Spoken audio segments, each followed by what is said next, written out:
Hello and welcome back to the channel. My name is T Cypher, and in this video we're going to continue our process of upgrading our work bee to the QueenBee. In the last video you saw me assembling this part here. You will notice I've still left the servo motor off. It just, the way I see it, I can do that sort of thing quite easily later on down the line, and I can worry about all the electronics at the same time. So for this build, section of the build, what we're going to need is we're going to need our selection of tools, for instance Allen keys, a wrench, screwdriver, hammer, Sharpie, never know when those come in useful. I've got my digital gauge indicator and a vernier handy, and parts wise what we're going to need is we're going to need our previously assembled Z-axis, we're going to need the X-axis plate, we're going to need 4 of the HGH 15 CA blocks. These are the little nipples for them. I haven't quite decided if I'm going to use those yet. We're going to need 2 of these M5 by 55 if I remember correctly. Yes, 55 M5 bolts, low profile bolts.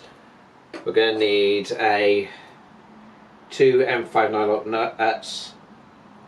Spacer wise we're going to need a total of 6 of the 9mm plus 8 of the shims.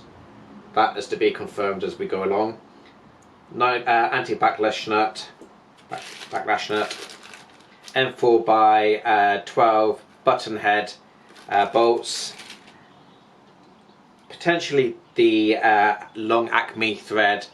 I haven't quite decided if I'm going to show assembling that as part of this video. Probably not, in all honesty, so I'm going to put that aside. And the actual X-axis itself. Yeah. So, comments following up from the previous video. I did have an issue with my anti-backlash nut. Now, what I've discovered in conversation with CNC 3D, and actually this is a good example of it right here, is that the anti-backlash nuts, some of them are countersunk, and I'm going to move this in and hopefully the camera might see it. It's probably blurry, but some of them are countersunk, as this one is, some of them are not. The one I had from Ooze Nest was not countersunk, but they, as I said before, I've been in good comms with them, and they've actually updated their website, so it actually refers now to, for this one it says 3 9mm, 2 mini shims, plus an additional 2 if you've got a recessed cap, which in this case it is a recessed one. And likewise they've updated their Z-axis description as well. Also what I've done beforehand, as I said before, I've disassembled that, cleaned all the bearings, put in a load of lithium grease and reassembled that all up, chewed it all up. Here they do suggest M3 by 8 button head bolts. My one, the depth of these holes would have been enough for cap head, and in hindsight my preference would have been to use cap head, just because of the better engagement of the Allen key into the head. Also, talking on that front, I am tempted to Loctite these parts up, but they're quite small pieces, so I'd have to use Loctite 222, as 243 is, it would be a bit too strong for these if I was ever to come to disassemble it. I haven't got any Loctite 222 at the moment, so it will probably be a matter of me going back in the future and Loctiting those up, but that's something I can do later on down the line, and it's your choice if you would want to do that. Okay, and then the final thing, I've disassembled and cleaned these up with IPA. Now, the video I followed unfortunately recommended using 25% IPA to 75% water. Whatever you do, do not do that. Use 100% IPA. This has actually caused some corrosion on this particular set of 4 blocks. I did it as 4 blocks in one hit. I wish I hadn't. I've cleaned up the other 4 with 100% IPA, and they're good.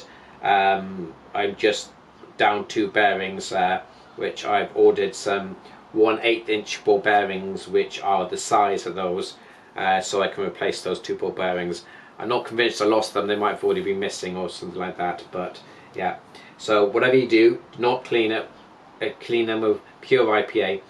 Actual disassembly and assembly process, not too difficult. I would say when you assemble it back together, I found the best trick was connect on the bottom section, lift it up, put in the wipers, so, the bottom wiper and the two side wipers, and also drop in this plastic spacer, and then just feed them all in from the top, so you basically have it all stacked up on the top, and then you can put the top on, feed the last couple of horns, clip the top wipers here in place, and then feed in the last couple of horns on the top with this spacer still in place, and then go and take that out and do the bottom ones. I would say the top ones are the most likely ones to fall out, so always be careful with those.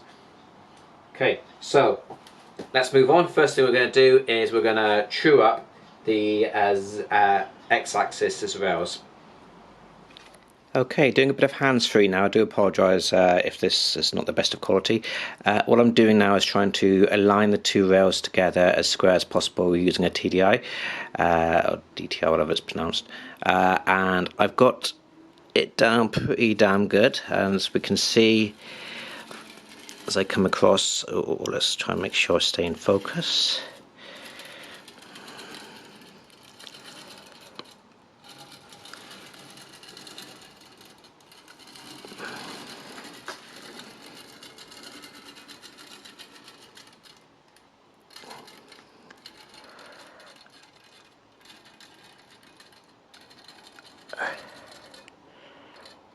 Okay, and as we can see, we get maximum of about 0.1 variance, I think, over the course of the length, which I'm pretty happy with. What I did is I loosely did them all up. I did them all up once, then I found the one which was the lowest, and I reset 0 for there, and I've sort of worked out from that in the center, flexing the rail by pushing it at either end to try and bring it into square as true as possible.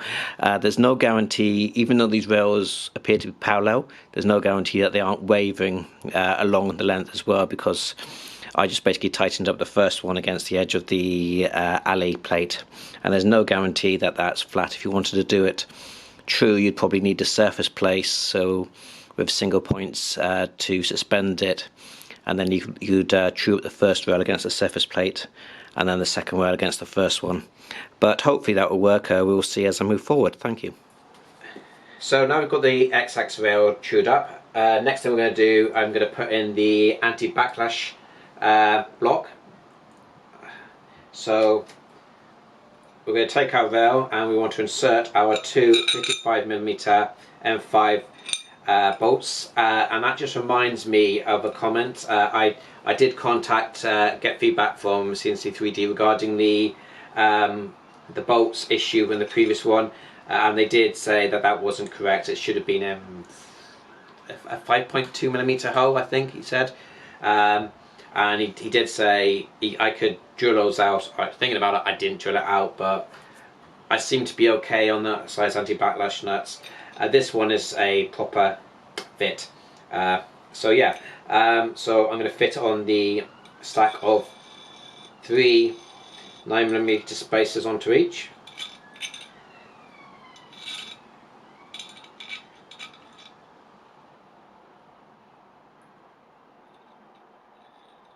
One, two, three, 4 mini shims. Now I would say I did look at just using my previous precision shims, because I just like the fact they've got a slightly wider base, but they wouldn't actually fit into the gaps here, so I'm going with the mini shims here.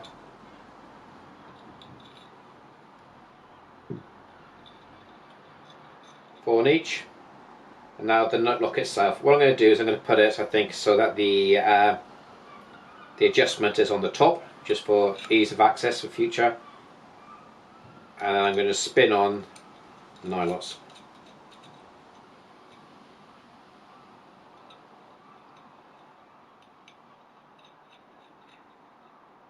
I would say that screw feels a bit too long. I'm just going to double check that they haven't updated their information, that it shouldn't be a 50.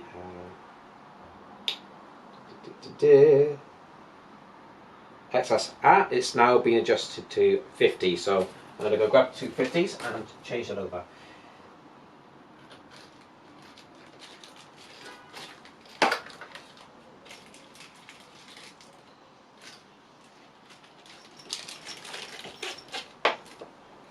like I said, they're still updating their design guidelines. There's no official video or anything out at the moment. They have said that they intend to put together a proper video on how to put this together, but like I said, this is designed for, oh, not really made a dog's mess of that.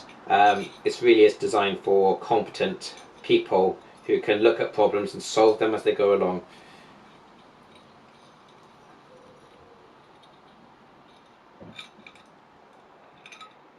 I'd have probably been better off just taking both the bolts out, but yeah, sometimes I don't necessarily do the best of things.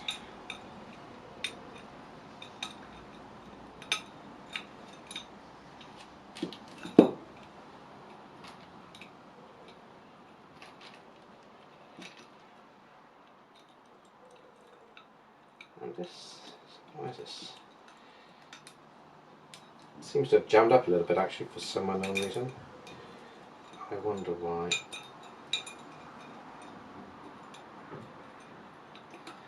I'll take that one side off.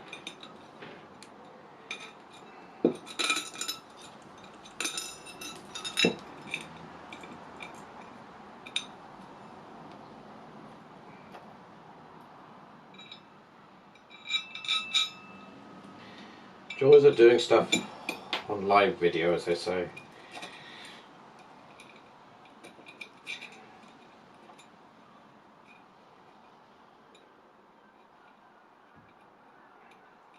Okay, so that's those in place.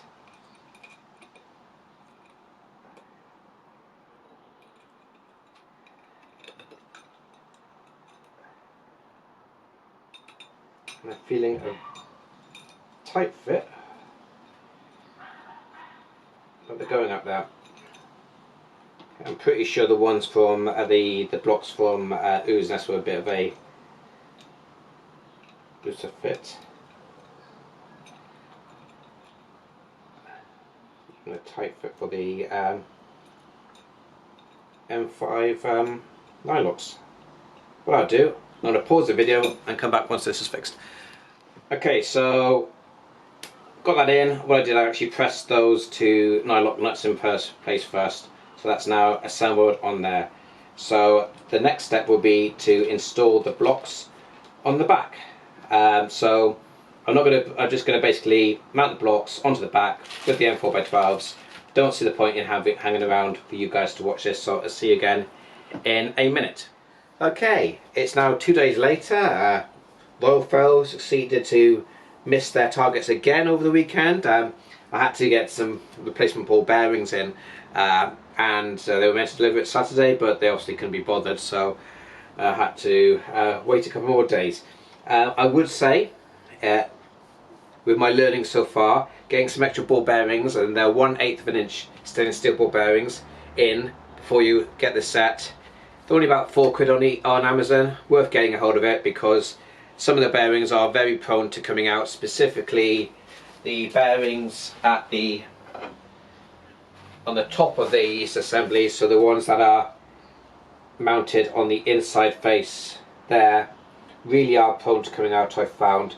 So definitely worth having spare ones knocking around, so if you lose any you can quickly replace them. So I've got them all assembled in again, so on loosely, and what we're going to do now is we're going to slide it onto the rail, and that's quite simple. Again, paranoia being paramount. Okay, I just want to make sure I get it the right way up, as being the top. Yep. So flipping it upside down and just aligning it. I would say actually, before I do that, I have put in the oiler studs onto the outside of each one. So I'm just going to line it up and slowly insert it with great care, so that I don't get any more ball bearings getting flipped out in the process, because that's just a nuisance.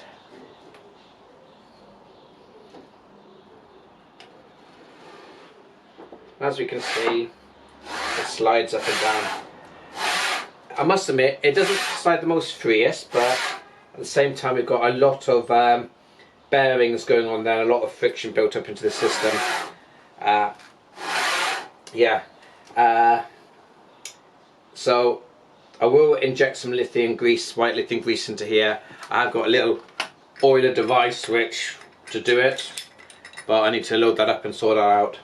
So next, what I'm going to do is, even though I didn't talk about mention it before, I think I'm going to bring the end plates into play, just because I want to be getting ensuring that the anti-backlash block is in the right location now rather than later. So what I'm going to do now, I'm going to pause the recording, going to crack on with that, make sure it's all aligned right, and then come back to you.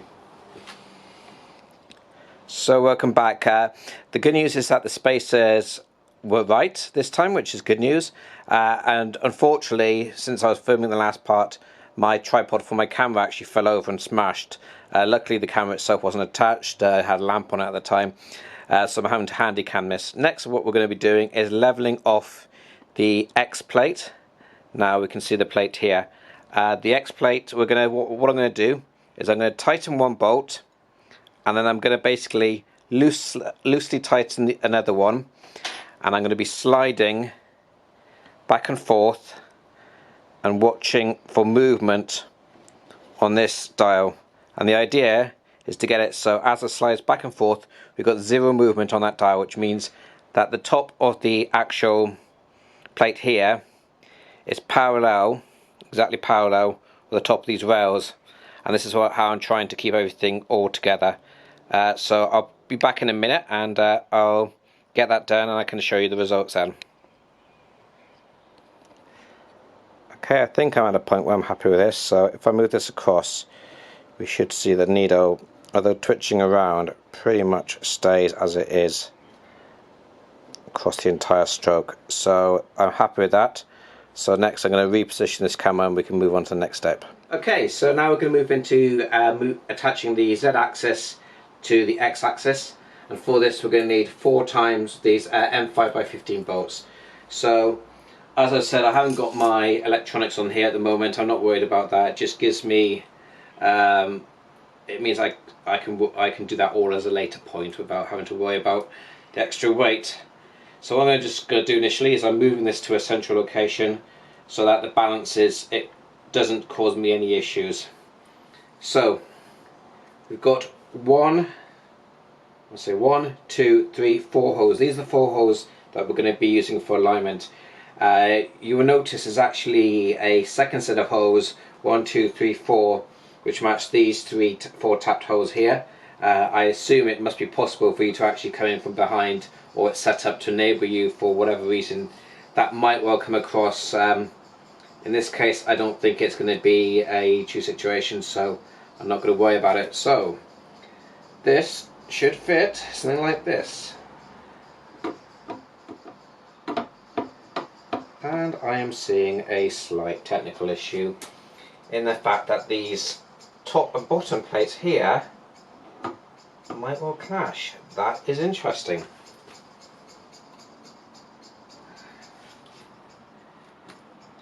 Okay, I will admit I'm not too sure what to do about that off the top of my head. I might have to use some sort of spacing shim between the 2 parts, but that definitely has a potential to clash there. So the blocks themselves need to come off by another millimetre, or I've got about a space in between. So the obvious thing to do for me is use a precision shim between the 2 plates. Now I must admit this is not ideal, and I was not expecting this when I just did this, but we will see how it plays out.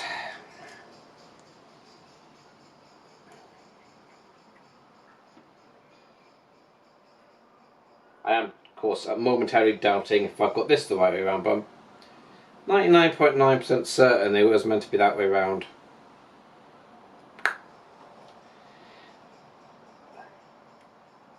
We will try this. Hopefully this will give us the height clearance that we need, and I might look at maybe removing the top edge of that potentially.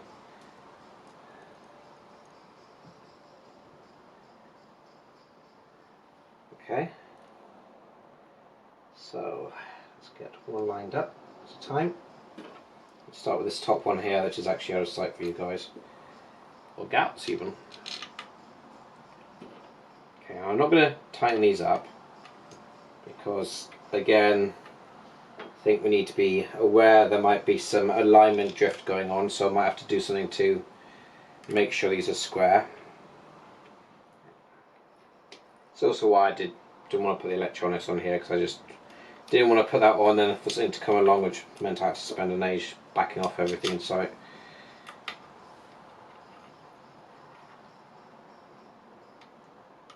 Okay, I'm just going to loosely nip these up. These are definitely not nipped up enough to do actual work with, but yeah.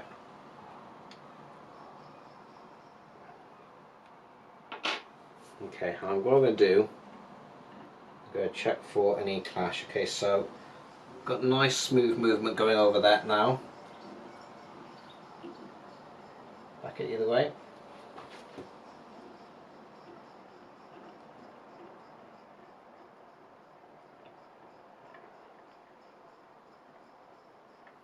I appear to have full movement stroke going on here, which is good. Okay, but like I said, we do have this slight issue where without the little extra shims in there, I think we would have seen a clash between the plate here and the plate Z-axis. What I'm going to do is I'm just going to quickly measure out that gap, because yes, that's saying 1.1 there. What I'll do is I'll get some precision shims in. It might well be I don't need these, but it just felt very much like I was going to have a clash going on there.